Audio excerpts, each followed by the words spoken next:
with spray paint on brand new buildings. Yes. And because I was down in the village, I've been down in the village, occasionally, not very much at the moment, because I have to take a train down, and it's kind of hazardous. And I live with older guys. But so much spray paint on places you never saw, or you haven't seen it recently. Yeah. And in part, you're just like, well, that's a drag. And then you think, okay, what's actually going on here? What's happening with graffiti? That's right. Yeah. It's more than just an annoyance, right? Like, if you look at, like, some of it's just crap. But also you think, like, well, why is that? That comes out of a place of a person feeling like they have no voice, a person feeling they don't have ownership of that neighborhood. So why not? Yeah. This neighborhood doesn't respect me. So I don't respect it. Because if they did respect the neighborhood, if they own that neighborhood, if they had people in that neighborhood calling them out and saying, like, hey, John, don't do, what are you doing? Your mother, she's going to see you. What are you doing? That doesn't, you know what I mean? Yeah. So you're like, this, and so, and then you feel hopeless. You feel lost. You feel like you don't have a voice. And you feel like the world is ending. Let me make my mark. I'm pants, or whatever. You know what I mean? I'm Sizzle Face. And you can see mine because it's got the S and the Z, and then there's a little face on the side, a devil little face. That's me, Sizzle Face. And I'm everywhere. That's what it is. Are you telling our listeners that you are Sizzle Face? No, obviously, I'm not Sizzle Face. I wouldn't stand here and represent as though I was Sizzle Face. Sizzle Face is an idea. Everyone, I am, yes, as much as I'm Spartacus, I am Sizzle Face.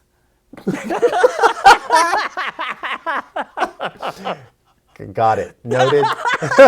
Thank you. Thank you. Anyone else? Who is Sizzle Face? Stand up. I am Sizzle Face. I am Sizzle Face. Well, I'm Sizzle Face too. I'm Sizzle Face. Where'd that rabbit come from? It talks. Wait a second. Oh, anyway. Accents I can do. Rabbit. Well, I mean, it depends on the type of rabbit. Like, maybe it was like, I'm Sizzle Face. Like that. Maybe that's a rabbit. It seemed like a rabbit, right? That seemed like a rabbit. Welcome to another fabulous movie. I'm Sizzle Face. I'm Sizzle Face. Oh, Moneybags, you can't be Sizzle Face. Get out of here with your money. I'm Sizzle Face. I'm Sizzle Face. It's the Monopoly Man. You're not Sizzle Face, Monopoly Man. Get him. Get the shoe. The thimble. Why did you take the thimble? That's horrible. No one wants that thimble. Where's that dog? Oh, everyone wants a dog. Our dog went missing finally because everyone's fighting over the dog. Right, you just get rid of it. Taken to someone's room.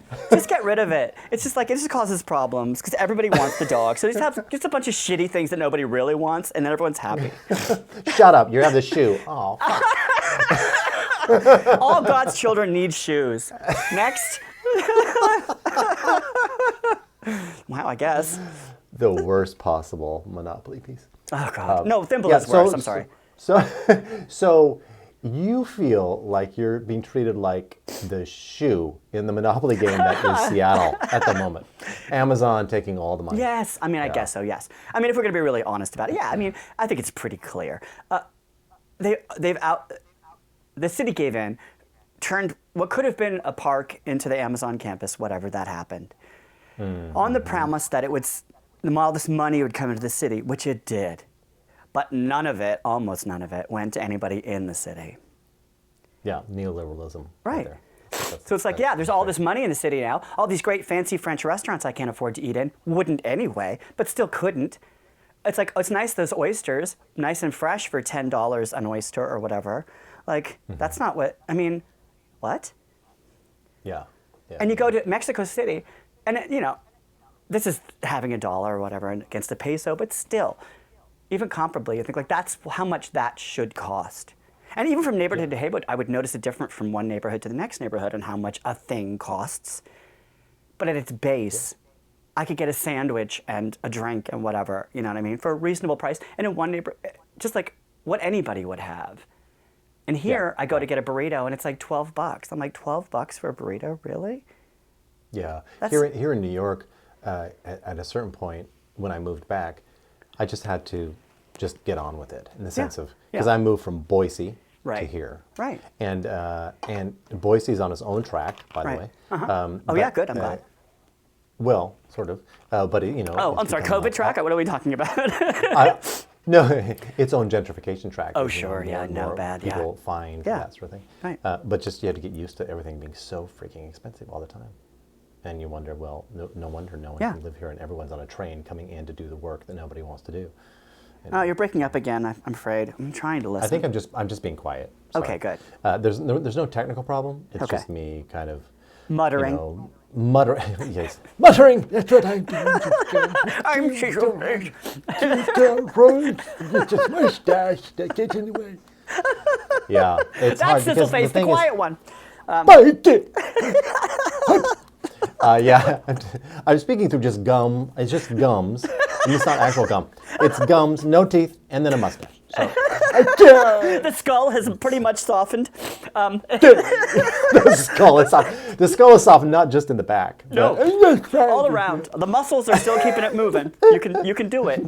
It's hard. Slack jawed. That's the least of it. Yeah. Nice. So we're up at an hour. Do you want to wrap this? And Yeah, I think so. I mean, I think that was, tomorrow? we've gotten through some things. Yeah, it's fine with me. And again, I just want to reiterate for both of us is that I'm totally enjoying catching up with you. Yeah, me too. And being with you. Yeah. And we happen to have mics on. Yeah, So. that's great. Absolutely. And I think, whatever. I mean, the structure is what the structure is. And I think we did a we'll real figure good it out job as today we go. of staying on topic and talking about interesting things and also getting to know a little bit more about each other. And we'll get better and better Yeah. every time. And a certain amount of screwing around, which is important. Yes, it was much more fun this time. The first one, I was just sitting there most of the time. I was listening, but I was so just like trying not to respond or laugh. And like it became a bit like, yes, I understand your question. My answer is as follows. You know, like so this is getting more fun. That's interesting. Yeah. I appreciate that's a great question. Which is the worst in any interview. I'm glad you asked that. I'm glad you asked that question. Oh God, really? It's the worst Yeah. talk back after a show ever. Yeah. I'm so glad you asked that question. Wait, why do they do talkbacks after shows? Can we talk about that next time? I hate them. You know, I love the idea, but as an actor, I hate it. And I've gone to them lots as actually an attendee, and I've hated them too. Yes. I mean, I remember once going after the Worcester group, and Willem Dafoe obviously had been dragged there by Yeah. Kate Volk. And I'm the other sure. people. He'd been dragged there, and he was such a baby about it. Yeah.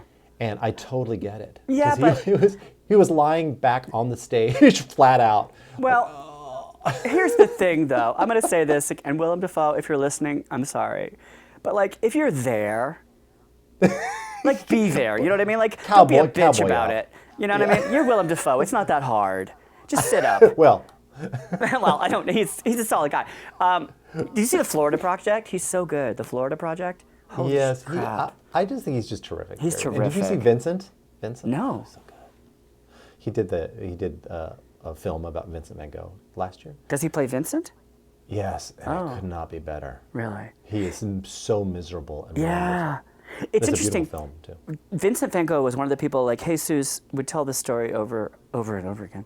Hi, This is why Jesus. you came home. Yeah, I know. I was like, oh my God, I get it. He's like, well, oh my God, Jesus, hi.